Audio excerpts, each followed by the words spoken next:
नमस्कार। प्रतिभा क्लासेस मुरादाबाद में आप सभी का बहुत बहुत स्वागत है। प्रशांत त्यागी सर की टीम की ओर से हम आपके लिए आज एक बहुत ही खास और तेज रिवीजन सत्र लेकर आए हैं। तो देखिए, आपकी परीक्षा की तैयारी को एक फाइनल टच देने के लिए हम हिंदी के 50 सबसे जरूरी सवालों को यहाँ दोहराने वाले हैं। हमारा मकसद है कि कम से कम समय में ज्यादा से ज्यादा रिवीजन हो जाए। तो चलिए शुरू करते हैं और अपनी तैयारी को परखते हैं। चलिए तो शुरू करते हैं हमारे पहले सेक्शन शब्द युग्म से। ये वो शब्द हैं जो सुनने में तो एक जैसे लगते हैं पर उनके मतलब बिल्कुल अलग होते हैं। ये अक्सर परीक्षाओं में कंफ्यूज कर देते हैं, तो जरा ध्यान से सुनिएगा। पहला सवाल है अनल और अनिल। इसका सही अर्थ है आग और हवा। अगला पुरुष और परुष, आदमी और कठोर। तीसरा अंश और अंशु, भाग और किरण। चौथा कुल और कूल, वंश और किनारा। और पांचवा सवाल जलज और जलद, कमल और बादल। बहुत अच्छे, बहुत बढ़िया। चलिए आगे बढ़ते हैं। सवाल नंबर 6 स्वर्ण और स्ववर्ण। इसका सही मेल है सोना और उच्च जाति। सवाल नंबर 7 अंबुज और अंबुद, कमल और बादल। ठीक है, आगे बढ़ते हैं। सवाल नंबर 8 तरणी और तरणी, सूर्य और नाव। सवाल नंबर 9 सूत और सुत, सारथी और पुत्र। और 10वां है श्रवण और श्रमण, कान और सन्यासी। चलिए अगले सेट पर चलते हैं। सवाल नंबर 11 अविराम और अभिराम, लगातार और सुंदर। बहुत बढ़िया। सवाल नंबर 12 बात और वात, बातें और हवा। सवाल नंबर 13 नीर और नीड़, जल और घोंसला। अगला है कपट और कपाट, धोखा और दरवाजा। और इस सेट का आखिरी सवाल भुवन और भवन, संसार और घर। बहुत अच्छा कर रहे हैं आप सब। इस सेक्शन के आखिरी 5 सवाल। सवाल नंबर 16 वसन और व्यसन, वस्त्र और आदत। सवाल नंबर 17 अली और अली, भौरा और सखी। सवाल नंबर 18 सर और शर, तालाब और बाण। इस पर ध्यान दीजिएगा। सवाल नंबर 19 कृपण और कृपाण, कंजूस और तलवार। और 20वां सवाल उपकार और अपकार, भलाई और बुराई। बहुत खूब, पहला सेक्शन पूरा हुआ। अब हम अपने अगले सेक्शन अनेक शब्दों के लिए एक शब्द की ओर बढ़ रहे हैं। ये हिस्सा आपकी शब्दावली और आपके लिखने के तरीके को संक्षिप्त और असरदार बनाने के लिए बहुत जरूरी है। सवाल नंबर 21 जिसका कोई शत्रु पैदा ही ना हुआ हो उसे कहते हैं अजात शत्रु। सवाल नंबर 22 जो सब कुछ जानता हो, सर्वज्ञ। सवाल नंबर 23 जिसका ज्ञान कम हो, अल्पज्ञ। अच्छा, ये तीनों आग वाले सवाल बहुत जरूरी हैं।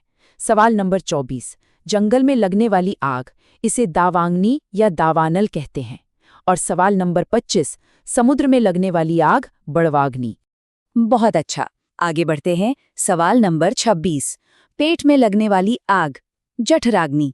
अगला सवाल सवाल नंबर 27 जो ईश्वर में विश्वास रखता हो, आस्तिक। और इसका ठीक उल्टा जो ईश्वर में विश्वास न रखता हो, नास्तिक। सवाल नंबर 29 जिसे कोई जीत न सके, अजेय। और सवाल नंबर 30 जो पहले कभी न हुआ हो, अभूतपूर्व।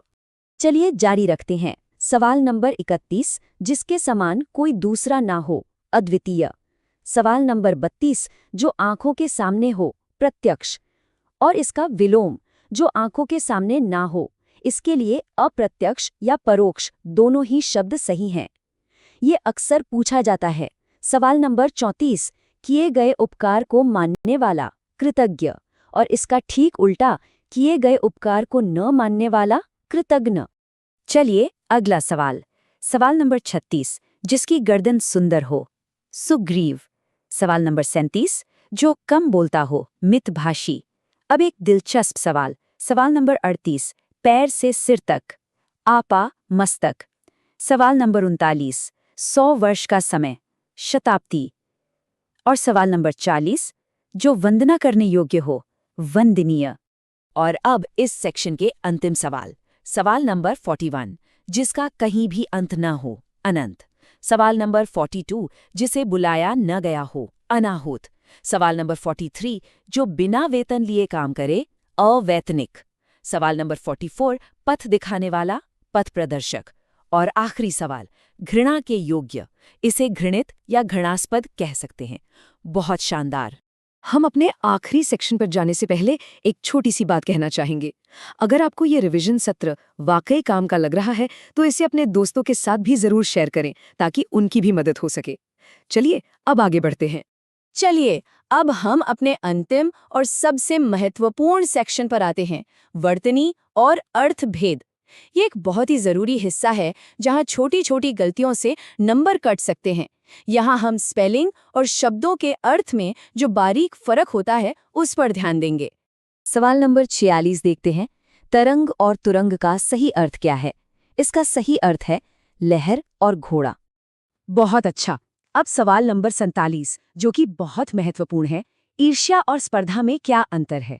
देखिए, ईर्ष्या का मतलब होता है दूसरों की तरक्की से जलना, जो एक नेगेटिव भाव है, जबकि स्पर्धा का मतलब है दूसरों को आगे बढ़ता देखकर खुद भी बेहतर करने की कोशिश करना, जो एक पॉजिटिव भाव है। अगला सवाल है वर्तनी शुद्धि का। सवाल नंबर 48, पूजनीय शब्द की शुद्ध वर्तनी क्या है? इसमें बहुत लोग गलती करते हैं। जी हाँ, बिल्कुल सही शब्द है पूजनीय या फिर पूज्य। पूजनीय एक अशुद्ध शब्द है, इसका इस्तेमाल नहीं करना चाहिए। सवाल नंबर 49, एक और आम गलती, कवयित्री का शुद्ध रूप क्या है? इसका शुद्ध रूप है कवयित्री। और अब हमारा अंतिम प्रश्न, सवाल नंबर 50, जिसे काटना कठिन हो और जहां जाना कठिन हो, इसके लिए एक शब्द क्या होगा? जिसे काटना कठिन हो वो है अकाट्य, और जहां जाना कठिन हो वो जगह है दुर्गम।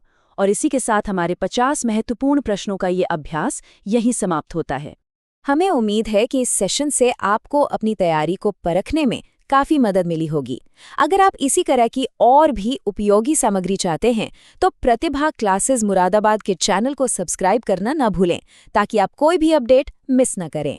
प्रतिभा क्लासेस की पूरी टीम और प्रशांत त्यागी सर की ओर से आप सभी को आपकी आने वाली परीक्षा के लिए ढेरों शुभकामनाएं। हमें पूरा विश्वास है कि आप सफल होंगे।